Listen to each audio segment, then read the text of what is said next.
Morning, folks. Welcome to the Joey Show. I'm Joey Avery. We are here. We are back in the mountainside for the final of the Outdoor Summer Series, folks. This is the final Sermon on the Mount before next week returning to the New York studio for the first time in God knows when. It feels like it's been millennia. A lot has happened. I almost took this week off. I thought, I don't have time to do a deep dive like we did last week on Palantir that 12 of you listened to. But I thought this week there's too many important things going on in society to leave you without a Joey Show, and so we won't. I've grabbed my finest tiny sunglasses, which are currently not blocking out the sun, which is pounding me directly, and I'm going to sit here and plant my feet and deliver the news like the Walter Cronkite of the modern age, which of course I am. Now, these are important times that we live in. It's very hard to have a sense of history when you're living in it. I will turn on Netflix. I'll watch these turning point documentaries that talk about the Cold War. They talk about Vietnam. They're very interesting. And I always catch myself thinking, what was it like to be alive then?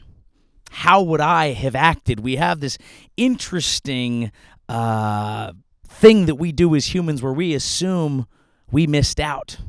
We missed the interesting times because now is so normal because, of course, we're used to now.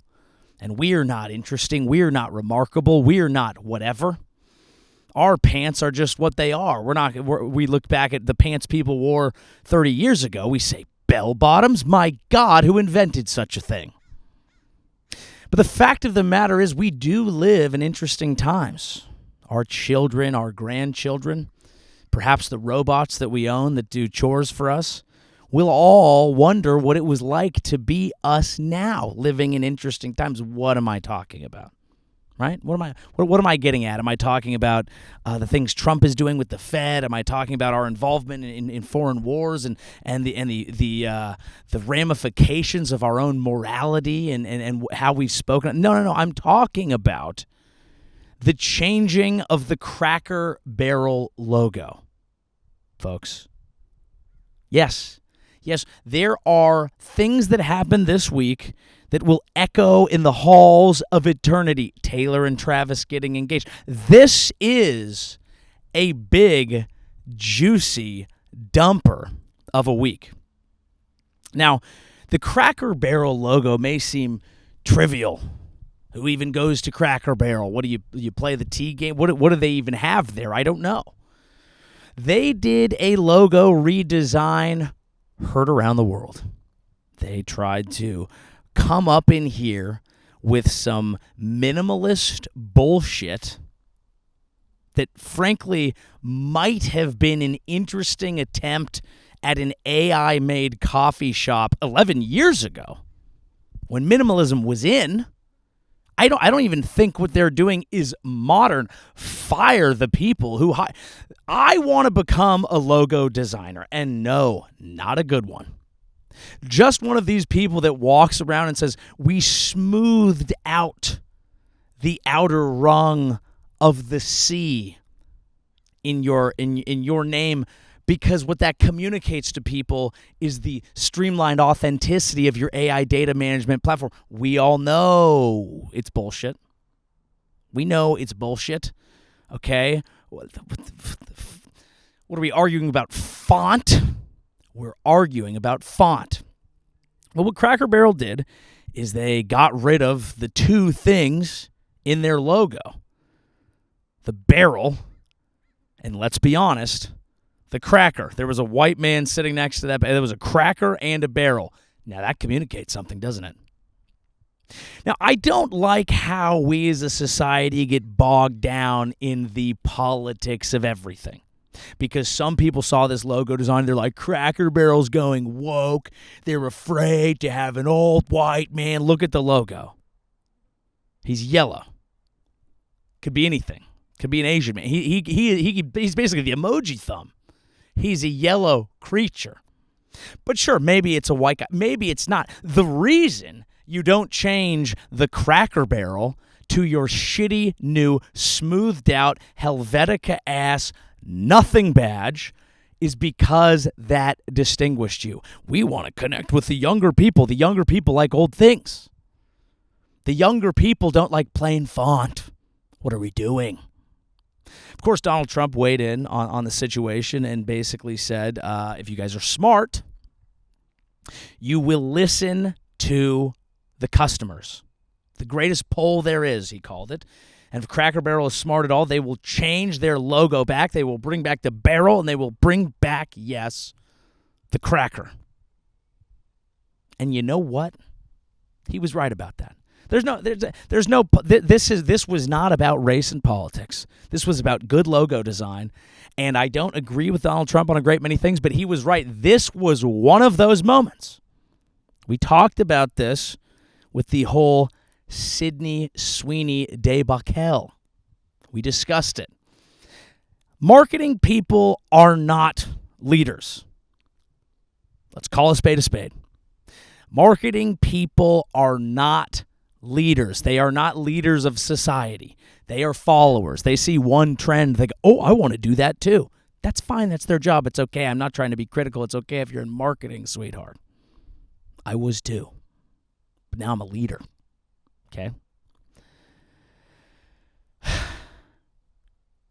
They don't really, most of the time, actually know what they're doing. Because when I first saw this, I was like, if they knew what they were doing, this is brilliant. But I know that they didn't.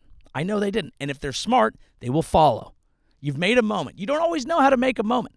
Even the smartest people in the world can think, I'm making a moment. Will Smith, he's been very successful in entertainment. He's trying to make a moment now using AI fans. We will discuss it later. But when you're presented with a gift of people talking about you, yes, you, Cracker Barrel, for the first time since we got back from the war,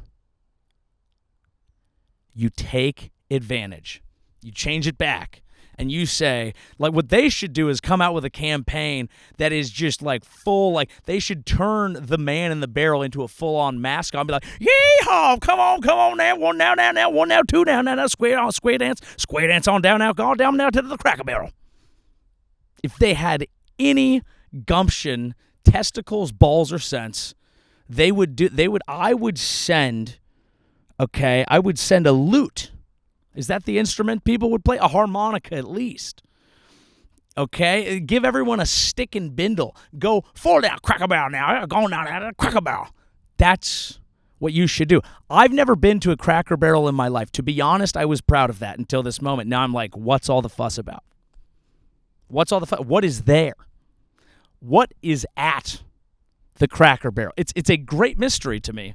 And now that I've been covering it, that I've been doing intrepid reporting on the logo design that lasted for half of a week, now I kind of want to check it out.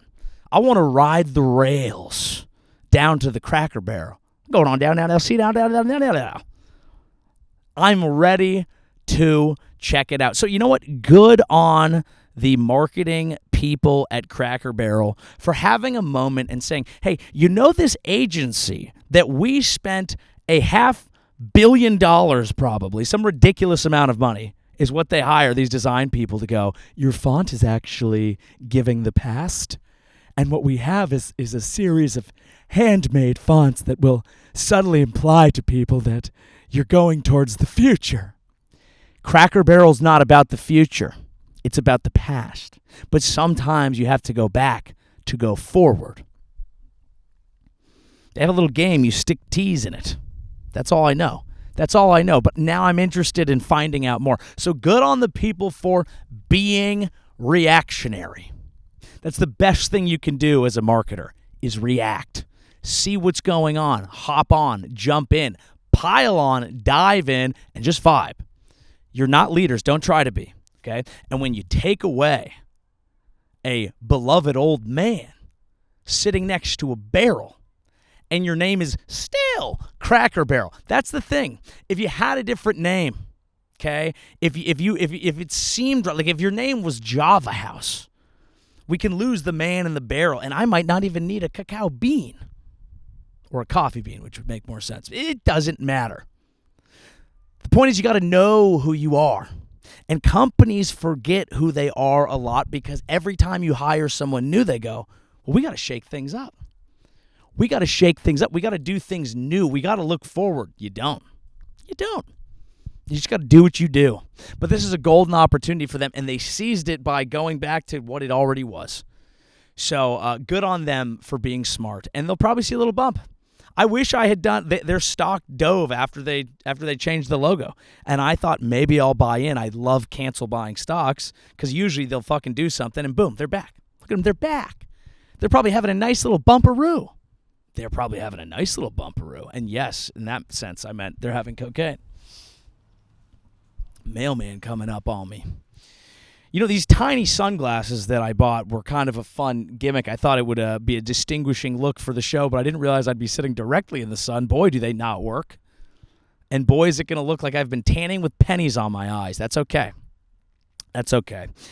Talking about marketing people having a fucking moment, how about the most marketed engagement in the history, I'd say, of the United States of America? Yes, Taylor Swift and Travis Kelce are engaged to be married. Now, I am not the number one guy on this topic, I will be honest. Okay? I haven't been a confirmed Swiftie, but we study arts, politics, culture, sports, marketing, American society. We study all these things on this program. And this is, of course, the American wedding. This is the American royal. We don't have royalty. What we have are a pop star and a football player. And this is that. This has got to be the most anticipated engagement event in U.S. history since what?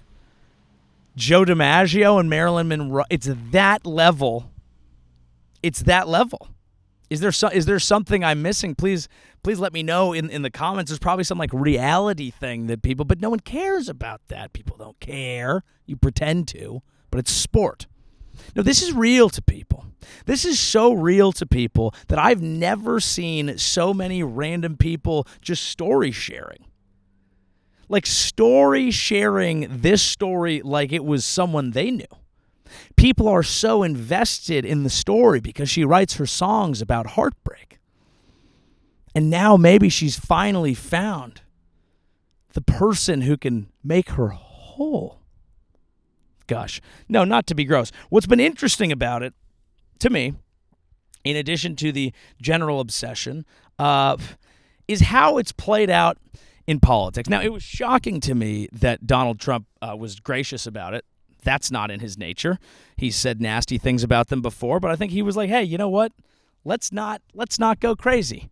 At the end of the day, say what you want about the man, he's a weather vane. He puts his finger to the wind. He sees which way it's blowing.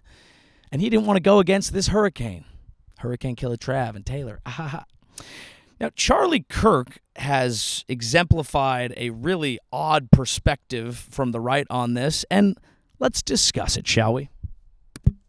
Taylor Swift is now engaged to Travis Kelce. Maybe one of the reasons why Taylor Swift has been so just kind of annoyingly liberal is that she's not yet married and she doesn't have children. I say this non-sarcastically. I say this as a husband and a father. Having children changes you. Getting married changes you. Taylor Swift might de-radicalize herself. I've seen this happen time and time again. When people start to get married and have children, it starts to change your politics. It starts to clarify your worldview. If she ends up having children, she'll stop this kind of liberal endorsing Joe Biden nonsense, and we want Taylor Swift on Team America. That is quite a ring, Mr. Kelce. I'm impressed. That right there has its own zip code. This is something that I hope will make Taylor Swift more conservative. Submit to your husband, Taylor. You're not in charge. And most importantly, I can't wait to go to a Taylor Kelce concert. You got to change your name.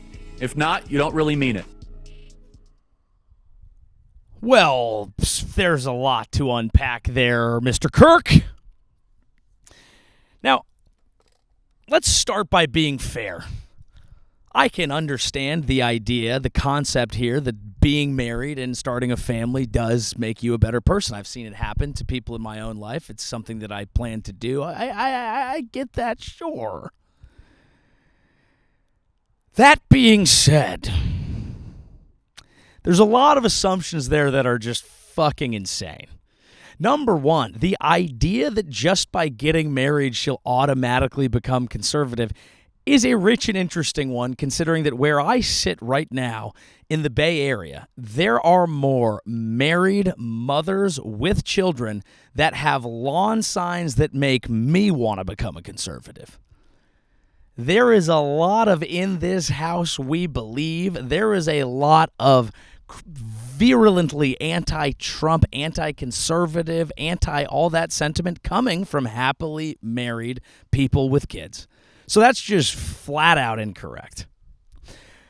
But the idea that one of the biggest names in the history of U.S. pop culture needs to change her name to her husband's just 'cause, I think is a lot. Now, if she would like to, I'm all for it. I feel like that would be a beautiful sacrifice, commitment. If she feels like it, sure, whatever. But really? Look, Travis Kelce's a fucking dude, okay? Many Super Bowls. I'm more of a football fan than a Swiftie. But to pretend that he's the big dog in the relationship is crazy. Now, it's not about who's a bigger dog, a bigger this, a bigger that. It's just saying people can make their own decisions, and I do think you can be married and mean it while keeping one of the most valuable trademark names in the history of U.S. society. That's just part of how I feel. Now, we can talk about the ring. It's a nice ring. It's a big, beautiful ring. He can afford it. But also, he can afford it now for sure. He could afford it anyway. The guy's rich. He does commercials. He does whatever. But it's like he's also in a pretty neat little sitch, partially because of soon-to-be Mrs. Swift. Now, I don't even know if her last name is Swift. Is it? Let's just say it's not. It's too convenient. Her last name's probably like, well, let's not say anything that's going to get us in trouble. But I wonder if it's actually Swift. Let's look this up right now. Is Taylor Swift her real name? Because it sounds to me, it feels like one of those jazz names. It's like, my name's Bebop Lewis. It's like, no, it's not. It's Greg. Is Taylor Swift her real name? Well, not until she submits to her husband. Okay, well, looks like it. Looks like it is actually her real name. Look at that. Well, good job on the parents, Taylor Allison Swift. I mean, that's a white-ass name, brother. That is like peak white girl, Taylor Allison Swift. Mayonnaise. But I'm happy for them. It's nice. It's been fun to watch Travis code switch from when he dated black girls and was lined up, you know, did he? Chilling, what's up, Taylor? Goddamn. To now, you know, he's like, who want to go fishing? Honestly, if they really wanted to make that engagement pop, bring it down to the Cracker Barrel now. Bring it down to the Cracker Barrel. But I think it's a nice story. It is one of those stories that aside from, that's kind of that clip's gonna do the rounds because that's the one you can really bash on, and we could spend more time on it, but you know where I stand. You know where I stand. I feel like it's one of those things that, you know, even if you got a little annoyed at the coverage in the football games, it's just kind of like, you know, people thought it was fake. Seems like it's real. That's nice. I'm not going to story share it. But, you know, I didn't spend my formative teen years as a 13-year-old girl looking up to Taylor Swift. That's okay. I looked up to Tupac. Okay? I was coming at my fucking ops. And yeah, I fucked your bitch, you fat motherfucker. Shit. Different 13-year-old experiences. That's fine. It's different for everybody. I'm happy for them. I wish them all the best. And you know what's actually an amazing thing about marriage? To all the conservatives who are taking this moment, it's basically like an arm wrestling battle between white liberal women and then all of the conservatives over who can have the white queen, Taylor Allison Swift. And there's this real, which I don't even think she's involved in, by the way. This is just how people perceive her and want to utilize and capture what she means to America. And the funny thing is, between the people that some people would presume would be sad she's not going to be single forever, seem to be happy for her, and the conservatives who are doing the whole, like, well, maybe she'll finally make some real music about starting a family and being happy. Well, I hope so, too, if it speaks to her. But the beautiful thing about marriage, and I do think it's a nice thing to do when you feel right and you're with the right person, I found it to be a lovely thing, is that it is a deeply personal journey. And it is up to how you want to do it, even if you're a public figure. So even at the Joey Show here, not the hottest take in the world, we will wish them the best. We will wish them the best as the entirety of American society gloms onto their marriage and tries to make it about them. That'll be nice. That'll be nice and fun to watch. Now, it's actually interesting because there is something to the old traditions, the things that we've done, the things that we've decided as a society, sometimes you don't have to do. I'm from California. We're a little more casual.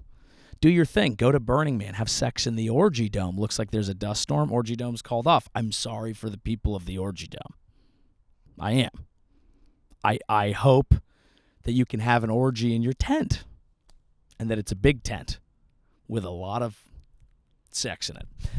The thing is, I am all for those freedoms, but there is something to doing traditions and things that I never really thought I would want to do. I happen to have a larger wedding, and when I talk to people, a lot of them are like, it's so much money, fair response, or I don't really want to do it, or the family, all this sort of stuff.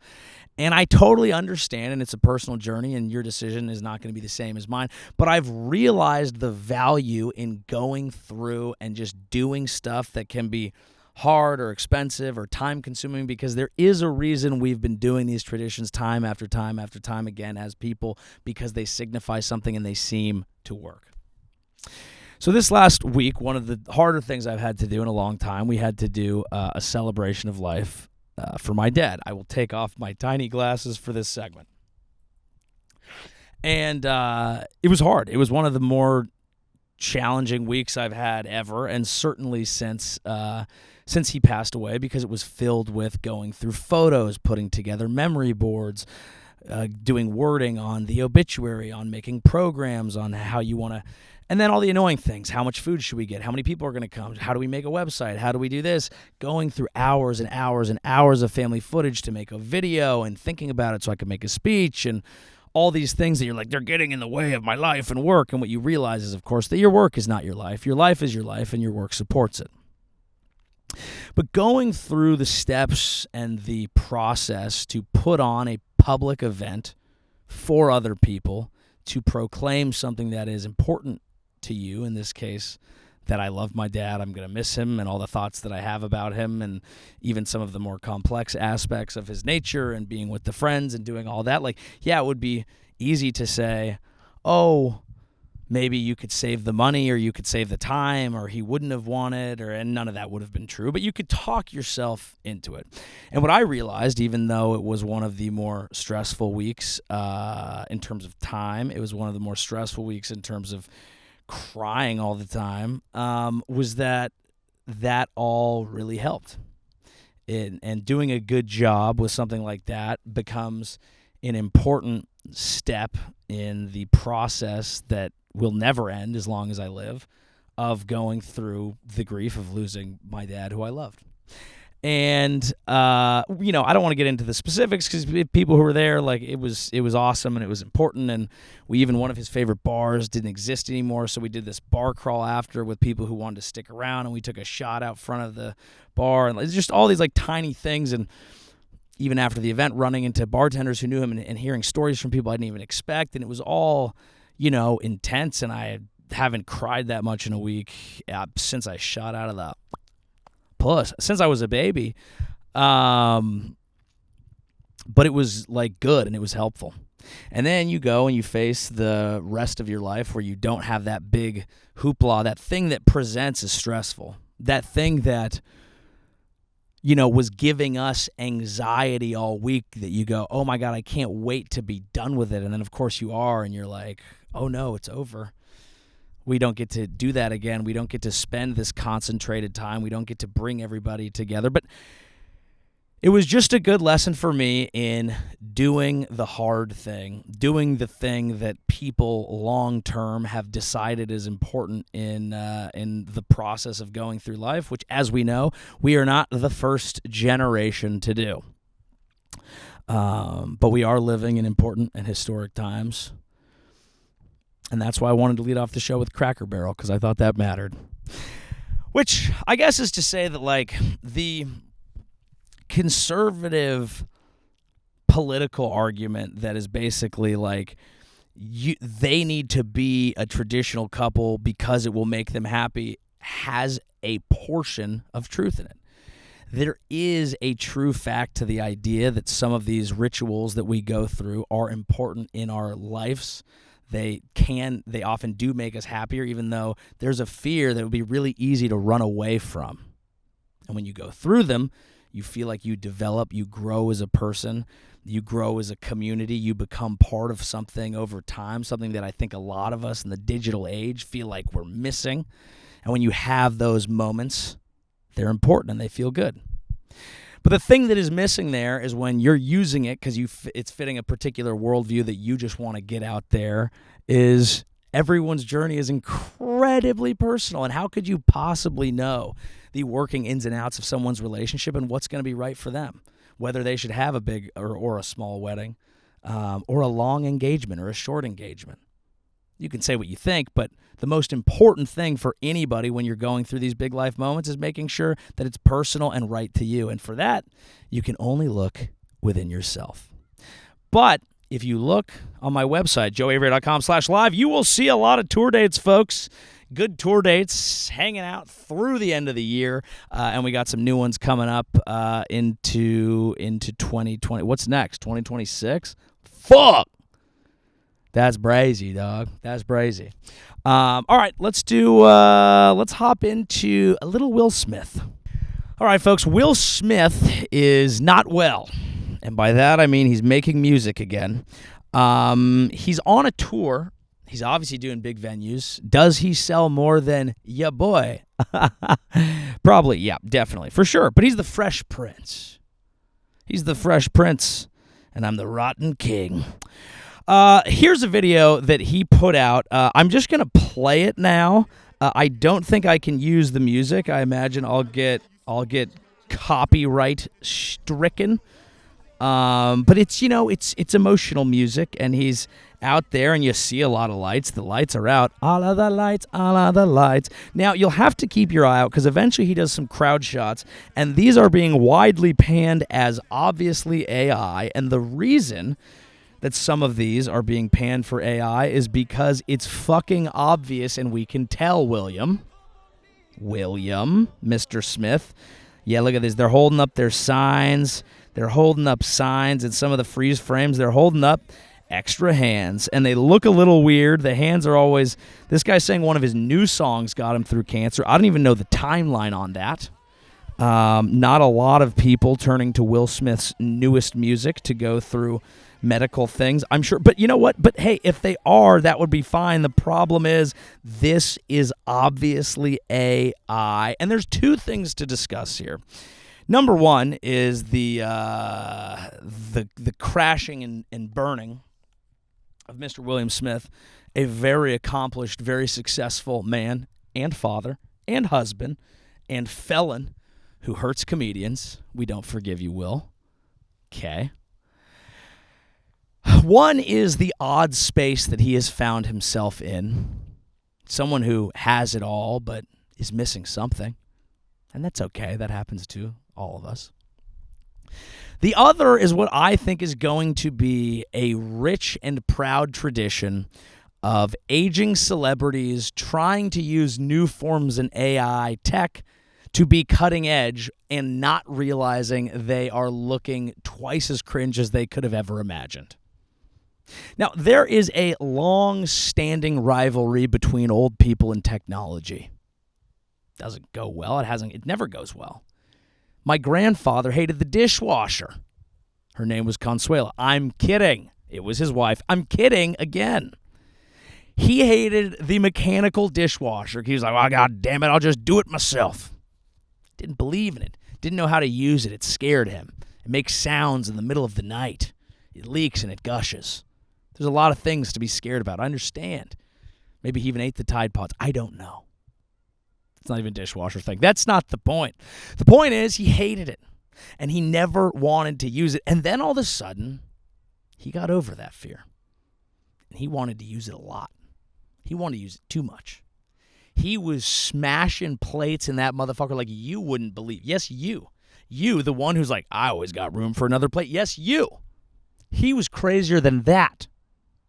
That's the level of love that happens when an old person gets over their fear of new tech. It's like when you see a hot chick at a bar or it's your crush on campus and you're like, fuck, I'm so afraid. I see them. I don't know. You know what? Fuck her. She's probably a bitch anyway. And then she talks to you. And then you're like, oh my God, I think I'm in love. That happens. Everyone's afraid of everything when it first comes out. They're afraid of the telephone. My parents always were afraid. Get off your goddamn phone at dinner. Get a little bit older. Get a little bit more boomer. All of a sudden, they're on their phone at dinner. That's what happens. That's the circle of technical life. AI is the same, and it's going to manifest in the strangest possible way when it comes to celebrities losing relevance. I feel bad for Will Smith. I don't excuse his assault of comedians. Great ones at that. I don't excuse the fact that he's allowed his wife, personal journey, to come in and put his manhood in an absolute blender on the global stage. None of that would feel good to me. But I also feel bad for him because he's been the guy like forever. Independence Day, Fresh Prince of Bel-Air, Welcome to Miami. He's been that dude. And then he even figured out how to be like the guy on Instagram, like his social media. He found out how to do social media well, and he was doing that. But social media is a fickle bitch. It's ever changing. He might see his numbers go down. He's certainly seen his public stock go down. He feels like he's lost Hollywood. He's like, I'm fucking Will Smith, dog. I'm him. I'm going to rap. But the problem is he's old. Old rapping? No. Rapping is for 12-year-olds with a codeine addiction. That's who should be rapping. Face tats. Well, I guess now I'm just describing white rappers, but anyone black and young, but not Will Smith. He's trying to come back. He did this song, I like pretty girls. I like pretty girls. Yeah, I like pretty. What is that? We all like pretty girls. What is this, Mambo number 5? You're married. Sure, she fucked your son's friend, and that's not nice to do. And no one should do that. No one should do that at all. Do I blame the son's friend? You got to get it in, my boy. No, not, come on, bro. Your bro mom want to, but that's not what we're here to talk about.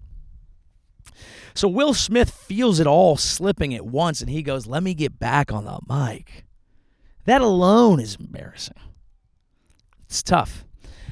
Yes. Am I podcasting in a field for 12 people? Yes. Sure. Okay. Yes. Okay. Will Smith, you got me. Fine. I don't care. My point stands. He feels it all slipping away and he thinks, I'm going to rap. And then he is rapping. And he's finally got the rapping going. And you know what? They're like, film this concert. Let me get some clips. A little, what do you do for work? He's like, film the concert. Let's get some clips. Let's clip up, dude.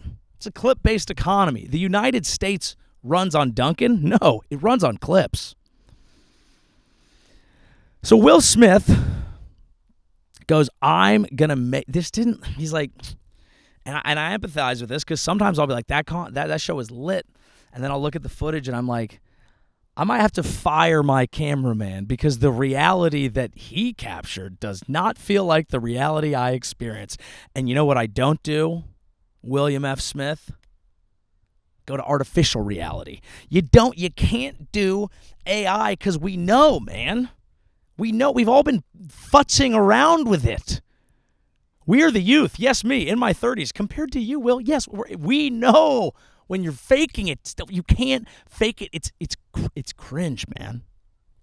It's cringe, and I'm just trying to teach you that you could just chill for a bit. Like if you just post it up, okay? And I know you're on tour. If you're singing and having fun with your friends, okay? You're singing and having fun with your friends. It's nice, but I feel like you have the money, and I feel like you have the cultural capital. What doesn't look good is I need to make a moment of people resonating with this so much that I'm going to make fake people who are pretending they used my new album cuts to get over cancer. Can't do that, William. Can't do that. Here's the thing, and here's the reminder, okay? And don't put this in a fucking song, okay? You're Will fucking Smith, dude. You haven't been acting like it. That's the problem. It's not that I want to hate on you. It's not that I don't want you to be able to go sing with your friends. Sing with your friends. It's that I want you to remain being Will Smith, and you don't need to chase the algorithm to do that. You've already done it. In society that we come back to people. You have a down slope. You're scratching, you're clawing, you're barely hanging on, dude. This slap set you off because it showed us you were weak, and now you're trying to show us you're not instead of just being who you are. And even if you're being a fake version of yourself, just continue pressing pause and don't chase new random things because, again, the algorithm is a fickle bitch. Chill, post up, wait 5 years, walk back into those rooms in Hollywood and be like, I think people are ready for Will Smith again. And they will if you stop. You're in a hole, you're digging.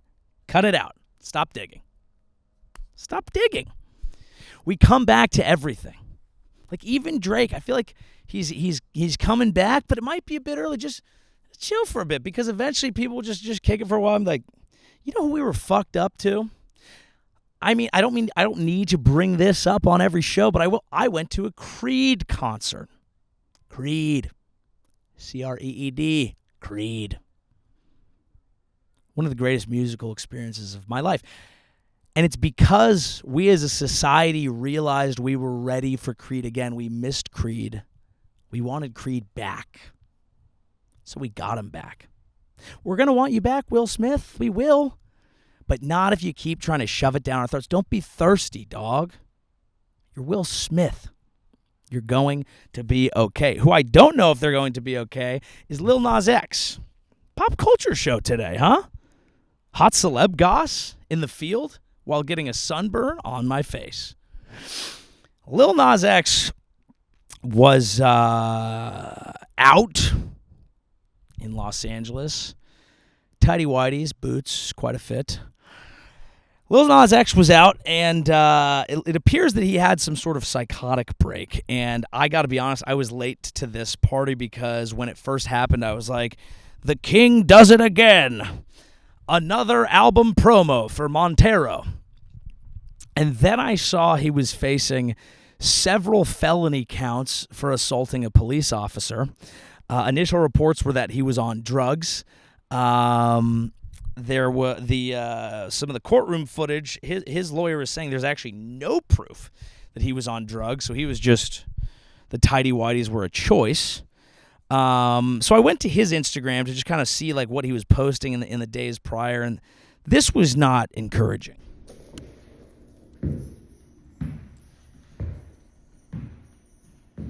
So he's wearing a robe. His room is an absolute mess, and he's going to sing a cappella here. I want to fight.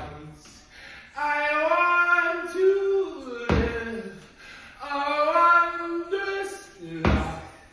I want to. It's an interesting tune. He is carrying it. Got a little stomp going. The boots are vibing. he has what I would call a stuff room. It's a room of stuff, I think, usually indicative of a negative mental state.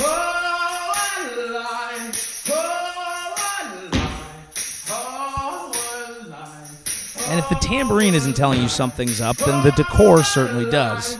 I'm going to pause it there because I don't want to, I don't want to like goof on this whole thing because it seems like he's having a negative mental situation here.